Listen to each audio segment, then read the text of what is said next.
Ang ibig mong sabihin, wala kang natatandaan? Wala po, senyorita eh.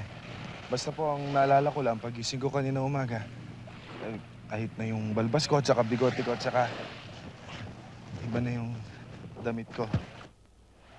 Kayo ho bang nagbihis sa akin? Oo, bakit? Ang ibig niyo sabihin, nakita niyo? Uy! Hindi nakapikit yata ako. Tsaka tingnan mo. Wala na yung balbas mo.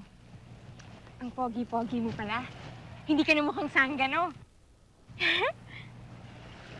Salamat po, senyorita. Sige po, babalik na lang po ako sa pwesto ko. Salamat po ulit.